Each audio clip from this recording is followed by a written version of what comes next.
2015 मई जून variant 22 अपना वाला paper है। ये वाला पेपर हम लोग अटेम्प्ट कर रहे हैं आज।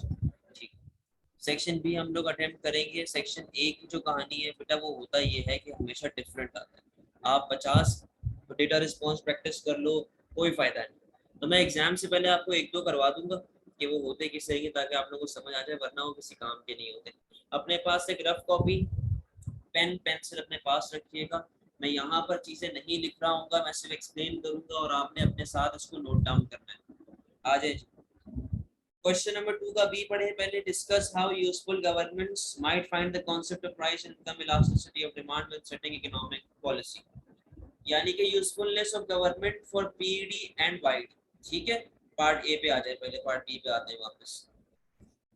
Explain how economists measure the way in which demand for a good changes when income changes, and with the help of diagram show why some goods are classified as inferior goods। बेटा ये same question आप लोगों को notes में मैंने दिया हुआ है विद मार्किंग स्कीम। आपने पहले वाईडी एक्सप्लेन करना है। पार्ट ए के लिए वाईडी को डिफाइन किया, आपने फॉर्मूला लिखा। ठीक है, आपने जब उसका फॉर्मूला लिखा फिर आप बोलेंगे आपका formula can result in three different values, can be either positive that is normal good, negative that is inferior good, zero that is necessity good. ठीक है, अच्छा फिर आप नॉर्मल के बारे में थोड़ा सा लिखेंगे, ज्यादा नहीं, थोड़ा सा, जितना प्रिसाइज हो सके। फिर आपका मेन फोकस होना चाहिए इंफीरियर। इंफीरियर को आपने प्रॉपरली एक्सप्लेन करना है, प्लस आपने उसकी डायग्राम बनानी है, प्लस आपने डायग्राम को एक्सप्लेन करना है। ठीक है, तब जाके आपको 8 मार्क्स मिलेंगे आउट ऑफ 8। क्लियर है? पार्ट बी के ऊपर आ जाए। Part B, discuss how useful governments might find the concept of price and income elasticity of demand when setting economic policy। मैं यहाँ पे लिख रहा हूँ इसका आंसर, तो इसको आप लोग भले स्क्रीनशॉट ले लेना या भले अपने पास को लिख। देखिए इनकम इलास्टिसिटी आप ऊपर बता चुके हैं, तो आप वापस से पार्ट बी में लंबी नहीं कर सकते। वाईडी का आप बताएंगे, क्या बताएंगे? Usefulness of PD and YD for government. ठीक है, पहले आप एम्स ऑफ गवर्नमेंट बताएंगे, अपना स्टार्ट करेंगे आप आंसर एम्स ऑफ गवर्नमेंट से या फिर ऑब्जेक्टिव्स ऑफ गवर्नमेंट से। वो क्या होते हैं भाई? इकोनॉमिक ग्रोथ हो, अनएम्प्लॉयमेंट कम आ जाए, इनकम आए, लोग पैसा कमाएं, फायदा उठाएं, हेल्थ केयर हो, ये लोग सर्विस देते हैं, प्रॉफिट नहीं कमाते, ये सारी बकवास बातें आपने स्टार्ट में अपने आंसर में लिखनी है। आप वाईडी को लिंक करेंगे बूम रिसेशन के साथ, जिसके अंदर आप प्रोग्रेसिव और रिग्रेसिव टैक्सेस लगाते हैं, प्रोग्रेसिव एंड रिग्रेसिव टैक्सेस लगाते हैं। ठीक है, आपने इनकी बात करनी है।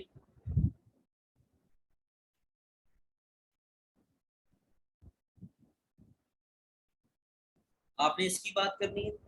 पीडी के लिए आप बात करेंगे वो वाली usefulness of PD for government में, जिसके अंदर आप टैक्सेस प्लस सब्सिडी की बात कर रहे होते हैं, और आपने बेटा इसके अंदर डायग्राम्स भी बनानी। दो डायग्राम्स यहाँ पे आ गई, इलास्टिक इन इलास्टिक की।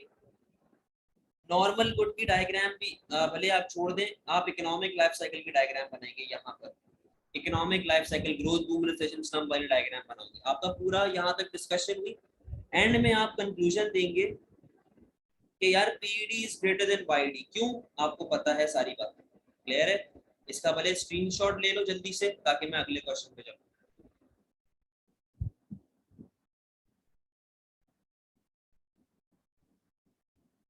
बिटा रहा हूँ।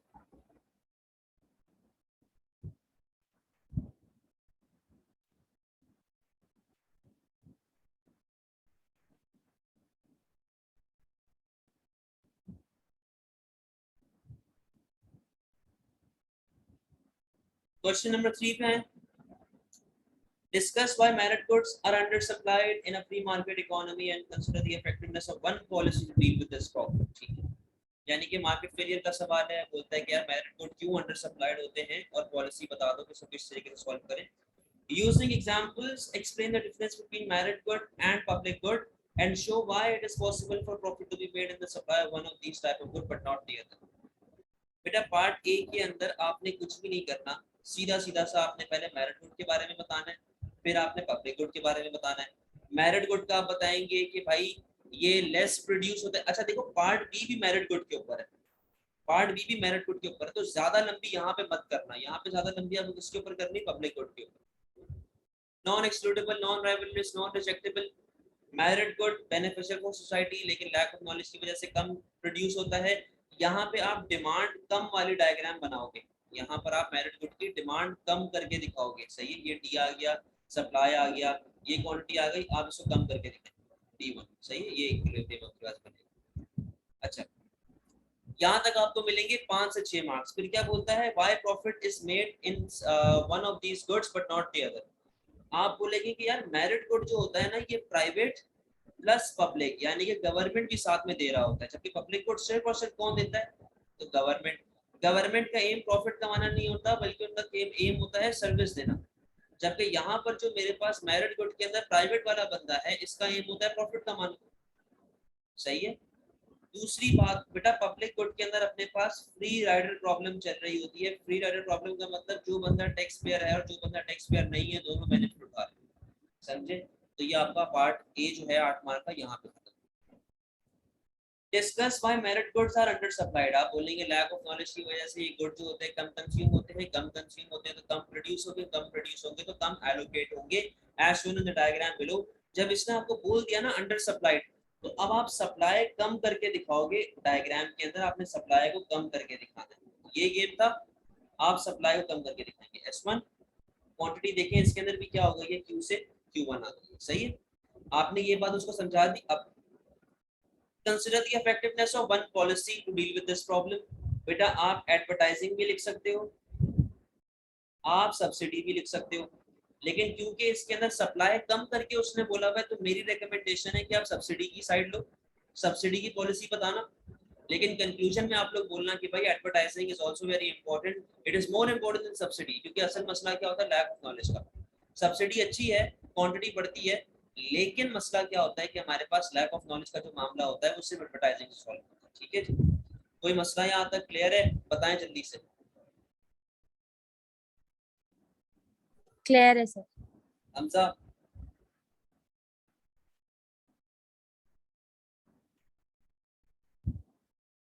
हमजा,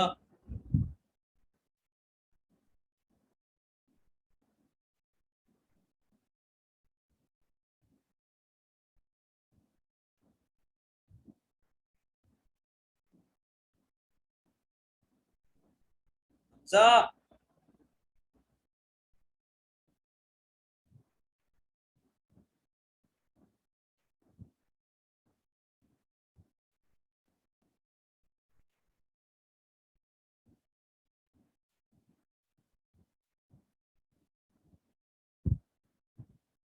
क्वेश्चन नंबर 4 के ऊपर आए, part B. Discuss the advantages and disadvantages to an economy of a fall in that economy's terms of trade and consider whether the overall effects are likely to be beneficial। ठीक है, explain, part A पे है, explain how declining exchange rate and high rate of inflation in an economy might affect that economy's terms of trade। बेटा बात सुनो, पहले तो आपने terms of trade को define करना है कि terms of trade क्या होता है। export price over import price multiply by, सही है, ये कहानी है। अब in an economy might affect the economy's terms of trade। अब declining exchange rate का मतलब क्या है कि अपनी price level गिर रही है। डिक्लाइनिंग एक्सचेंज रेट का मतलब क्या है कि हमारी प्राइस गिर रही है, यानी कि हमारी जो एक्सपोर्ट प्राइस है वो क्या हो रही है, कम हो रही है। एक्सपोर्ट प्राइस कम होगी तो मेरा टर्म्स ऑफ ट्रेड हमारा खराब होगा, पहली बात, क्योंकि फॉर्मूला क्या है, एक्सपोर्ट ओवर इंपोर्ट प्राइस। दूसरी बात, आपने उसको ये वाला केस बता दिया। अच्छा, कोई सी भी डायग्राम बता देना डिमांड सप्लाई की ना, ये सप्लाई आ गई, डिमांड जी हमारे पास कम हो गई, जिसकी वजह से हमारा एक्सचेंज रेट जो है वो गिर गया, तो एक डायग्राम बता देना उसको। तो डिक्लाइनिंग एक्सचेंज रेट से हमारा टर्म्स ऑफ ट्रेड खराब होगा, यहाँ पे अपने को मिलेंगे 4 marks. High rate of inflation का मतलब क्या होता है कि हमारी प्राइस लेवल बढ़ रही है। प्राइस बढ़ने का मतलब है कि हमारी एक्सपोर्ट प्राइस क्या हो गई है, एक्सपोर्ट प्राइस बढ़ गई है। एक्सपोर्ट प्राइस बढ़ गई है तो हमारा टर्म्स ऑफ ट्रेड क्या होगा, बढ़ेगा। इसके अंदर आप कोई सी भी एक डायग्राम बना देना एग्रीगेट डिमांड इंक्रीज करवा के, जिससे आपकी प्राइस लेवल जो है वो बढ़ते हुए नजर आए। क्लियर है, पार्ट बी पे है। Discuss the advantages, disadvantages to an economy of a fall in that economy's terms of trade and consider whether the overall effects are likely to be beneficial। अब सुनिएगा सर, पहले तो आपने terms of trade का formula अच्छे से याद करना है, क्या है, export price over import price multiply by, सही। अब बात सुनो, टर्म्स ऑफ ट्रेड फॉल होने का मतलब है कि एक्सपोर्ट प्राइस अपनी गिर रही है और इंपोर्ट प्राइस क्या हो रही है, बढ़ रही है। तो बेटा पहला एडवांटेज हमारे पास क्या आ गया, पहला एडवांटेज ये है कि हमारी सेल्स बढ़ेंगी, हमारी एक्सपोर्ट्स बढ़ेंगी, हमारा बैलेंस ऑफ ट्रेड अच्छा होगा, इंप्रूव होगा। डिसएडवांटेज क्या है कि रॉ मटेरियल अपने पास एक्सपेंसिव हो जाएगा, जब रॉ मटेरियल एक्सपेंसिव होगा तो कॉस्ट ऑफ प्रोडक्शन बढ़ेगी, अपनी एग्रीगेट सप्लाई क्या हो जाएगी, एग्रीगेट सप्लाई कम होगी और प्राइस लेवल अपने पास बढ़ जाएगी। ये आपने बेसिक से उसको कहानी बताई है, लेकिन आप बोलेंगे how ever the impact of decrease in terms of trade depends upon price elasticity of demand which is different in short run and long run। फिर आप शॉर्ट रन वाली कहानी बताएंगे, आप लॉन्ग रन वाली कहानी बताएंगे, आप उसको ये जे कर्व बना के दिखाएंगे। यहां तक आपको मिलेंगे 8 मार्क्स।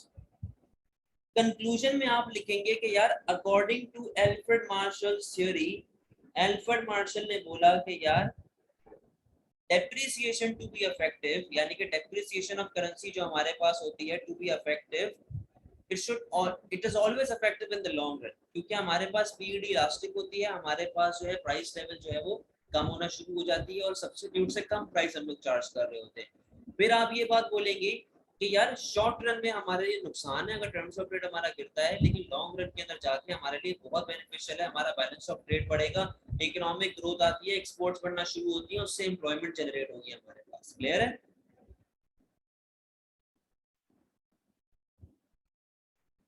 क्लियर है।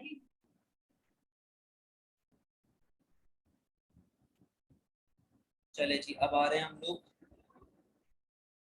अक्टूबर नवंबर 15 2022 के, सॉरी वेरिएंट 22 के ऊपर।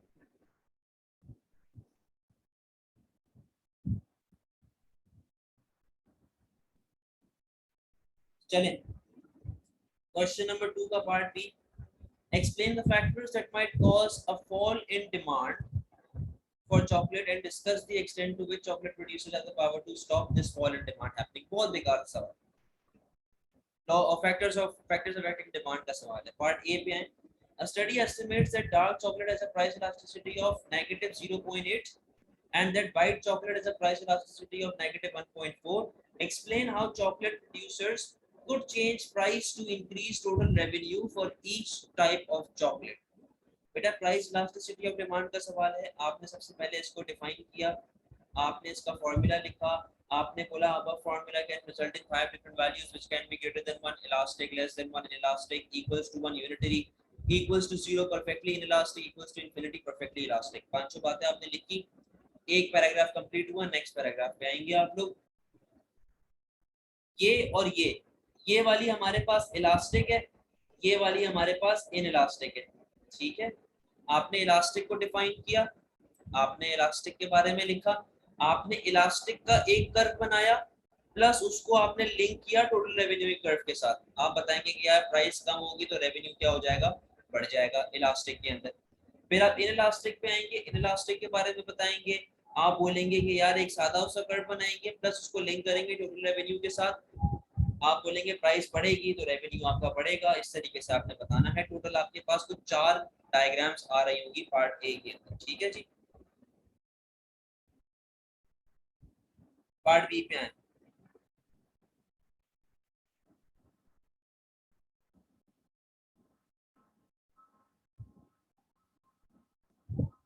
पार्ट बी पे आए, explain part B, explain the factors that might cause a fall in demand for chocolate and discuss the extent to which the chocolate producer has the power to stop this fall in demand।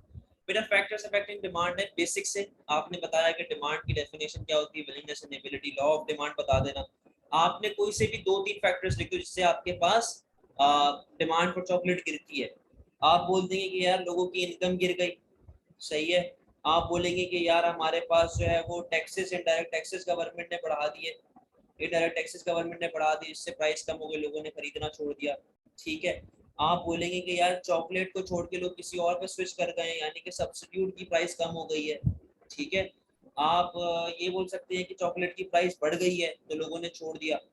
Producers के अंदर कहाँ तक power है इसको रोकने की, advertising करवाओ, ठीक है, ऑफर्स दो, प्राइस अपनी कम करो, सही है।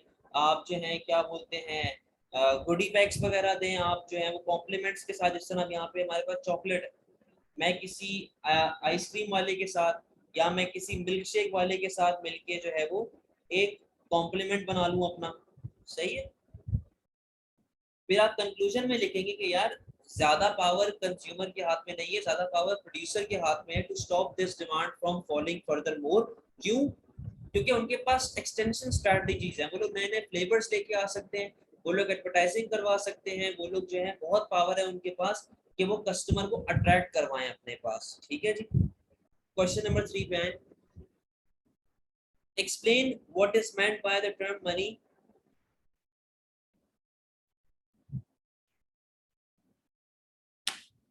एक सेकंड।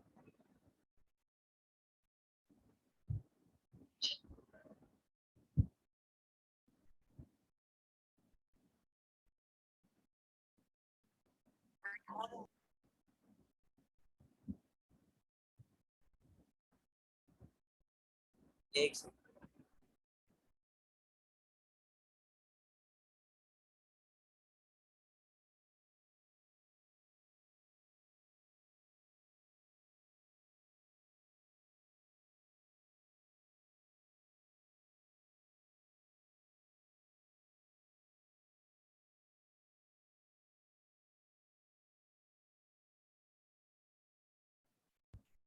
चले जी। Explain what is meant by the term money. Outline the characteristics of money in a modern economy. Money क्या होती है भाई? आप बताएंगे कि इसकी डेफिनेशन बताएंगे। Money is a medium of exchange, store of value, और वो सारी बातें आपने बता दी। फिर आप कैरेक्टरिस्टिक्स के अंदर क्या क्या बताएंगे? मॉडर्न इकोनॉमी से लिंक किया हुआ उसने, मॉडर्न इकोनॉमी से। आप बेटा बहुत सी चीजों की बात कर सकते हो। आप डेबिट क्रेडिट कार्ड्स की बात कर सकते हो। ठीक है। आप ऑनलाइन बैंकिंग की बात कर सकते हो। आप ऑनलाइन एप्लीकेशंस की बात कर सकते हो, जो बैंक के अंदर आपको एप्लीकेशंस मिल रही होती हैं। आप क्या आप क्रिप्टो की बात कर सकते हो। क्रिप्टो से मतलब ब्लॉकचेन की आप बात कर सकते हो, क्रिप्टो करेंसी की बात कर सकते हो। तो कोई सी भी 3-4 कैरेक्टरिस्टिक्स इन मॉडर्न इकोनॉमी आप बताएंगे। आप पेपैल की, पेपैल का मतलब नाम नहीं यूज करना, वो इंटरनेट बैंकिंग के थ्रू यूज हो जाता है। ठीक है। Part B, discuss whether money is able to perform all its functions effectively in an economy that is experiencing high rate of inflation. बेटा बात सुनो। बोलता है कि यार इन्फ्लेशन आ रहा है, बताओ क्या जो मनी है वो अपने फंक्शंस को सही तरीके से काम कर लेगा? तो सबसे पहले तो आपने इन्फ्लेशन की डेफिनेशन बतानी है कि इन्फ्लेशन होता क्या है। सही है। ये कहाँ गया? हाँ। इन्फ्लेशन क्या होता है? आप एक एग्रीगेट डिमांड को इंक्रीज करके एक डायग्राम बना देना जिसके अंदर आपकी प्राइस लेवल बढ़ रही है। सही है। इसके अलावा आपने जब इन्फ्लेशन से उसको लिंक किया, फिर आप बोलेंगे कि यार money is a medium of exchange and store of value. Store of value का मतलब क्या है कि आज जो मैंने पैसा सेव किया वो अगले 10 साल बाद भी उतनी ही वैल्यू रहेगी, लेकिन मसला क्या है कि रियल टर्म्स के अंदर उसकी वैल्यू क्या हो जाएगी? गिर जाएगी। रियल टर्म्स में उसके पैसे की वैल्यू गिर जाएगी। आप लेंडर और बोरोवर का इफेक्ट लिख सकते हो यहाँ पे, कि लेंडर हमारा नुकसान में होता है, बोरोवर हमारा फायदे के अंदर होता है जब इन्फ्लेशन आ रहा होता है। आप मीन्स ऑफ डेफर्ड पेमेंट की बात कर सकते हो कि यार अगर मैं उधार पे कोई सामान खरीद रहा हूँ तो जाहिर सी बात है अगर मैं उसको 1 हफ्ते बाद पेमेंट कर रहा हूँ तो 1 हफ्ते बाद वो वैल्यू नहीं रहेगी जो होनी चाहिए थी। ठीक हो गया? तो आप उसके बाद कंक्लूजन में ये लिखेंगे कि यार अगर तो इन्फ्लेशन हमारा क्या बोलते हैं वो है एंटिसिपेटेड, हमें पता है कि इन्फ्लेशन होने वाली है, तो हम लोग उस हिसाब से अपने आप को कर लेते हैं, मैनेज कर लेते हैं, पैसे की वैल्यू बचा लेते हैं, नेसेसिटीज खरीद के रख लेते हैं। लेकिन अगर अनएंटिसिपेटेड बहुत ज्यादा मसला होता है, पैसे की बहुत वैल्यू लूज हो जाती है, पैसा वो अहमियत नहीं रख पाता जो कि उसे रखनी चाहिए होती है। ठीक है जी। कोई मसला है यहाँ तक 2 और 3 के अंदर? नहीं sir.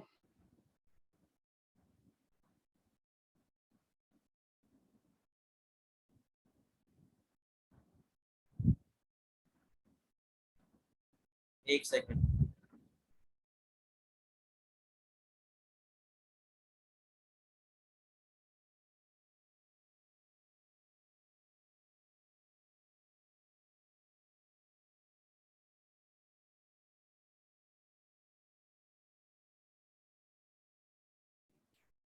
Question number 4, Suppose part B. Suppose one country is more efficient at producing both products. Discuss whether it is the case that specialization and trade will always be beneficial for both countries. सही है, part A पे आ जाए. In a two-country world, one country is more efficient at producing one product and the other country is more efficient at producing the other product. Explain why specialization and trade usually benefit both countries. सुनिएगा, आप लोगों को वो वाला याद है chapter, क्या नाम था उसका, absolute and comparative advantage. Absolute advantage and comparative advantage, पूरा वो वाला केस आपने लिखना है. पूरा एब्सोल्यूट और कंपैरेटिव एडवांटेज को आपने एक्सप्लेन करना है एग्जांपल्स के साथ. इंडिया पाकिस्तान मत यूज करना, कंट्री ए और कंट्री बी यूज कर लेना. सही है, इस तरीके से यूज कर लेना. डायग्राम आप लोग बनाओगे, आप लोग स्पेशलाइजेशन से उसको लिंक करोगे, स्पेशलाइजेशन के एडवांटेजेस बताएंगे. और अगर आप लोग याद करो, मैंने आप लोगों से कहा था कि यार जो कंट्री जिसमें स्पेशलाइज्ड है उसे वो काम करना चाहिए और वो वाला चीज को ट्रेड करनी चाहिए ताकि दोनों को फायदा हो, दोनों को बेनिफिट हो. ठीक है. Suppose one country is more efficient at producing both goods. Discuss whether it is the case of specialization and trade will always benefit both countries. सुने, बोलता है कि पहले इस वाले क्वेश्चन में क्या था, एक कंट्री एक बनाती थी, दूसरा कंट्री दूसरी चीज बनाती थी. यहाँ पर एक ही कंट्री दोनों चीजें बनाने में माहिर है, स्पेशलाइज्ड.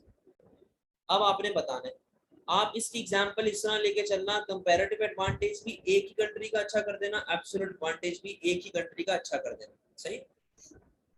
फिर आप बोलेंगे कि यार हाँ ये कंट्री स्पेशलाइज तो है, ये दोनों चीजें बनाने में स्पेशलाइज्ड है, लेकिन ट्रेडिंग का एज सच कोई फायदा दोनों कंट्रीज को नहीं होगा. जो कंट्री स्पेशलाइज है सिर्फ उसी को होगा. फॉर एग्जांपल अगर पाकिस्तान दोनों चीजें बनाने में स्पेशलाइज्ड है तो बेनिफिट ओवरऑल पाकिस्तान को हो रहा होगा. आप बोलेंगे कि यार ट्रेड भी पाकिस्तान करेगा, एक्सपोर्ट भी पाकिस्तान के बढ़ेंगे. ठीक है, पाकिस्तान के इंपोर्ट्स कम हो जाएंगे. जब पाकिस्तान के इंपोर्ट कम होंगे तो अपना बैलेंस ऑफ ट्रेड इंप्रूव होगा. ठीक है, आपने इस तरीके से बताना है. आप दूसरी कंट्री के ऊपर बात करेंगे, आप बोलेंगे कि यार इसके इंपोर्ट बढ़ेंगे, एक्सपोर्ट्स वैसे ही नहीं हो रहे होंगे, तो इसका बैलेंस ऑफ ट्रेड खराब हो रहा होगा, उसका एक्सचेंज रेट भी गिर रहा होगा, जबकि पाकिस्तान का जो एक्सचेंज रेट है वो क्या हो रहा होगा, बढ़ रहा होगा. ठीक हो गया.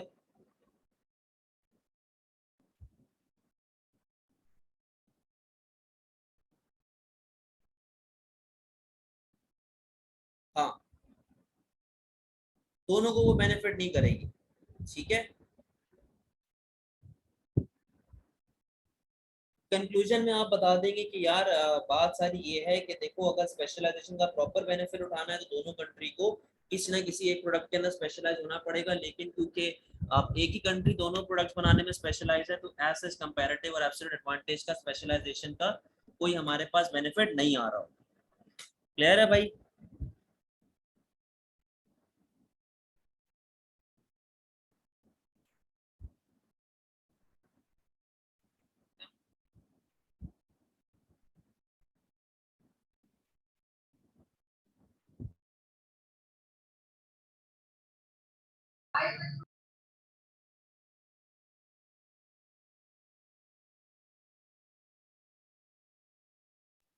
सर आपने क्लास सिर्फ हमारे लिए रखी हुई है, क्लास एएस वालों की?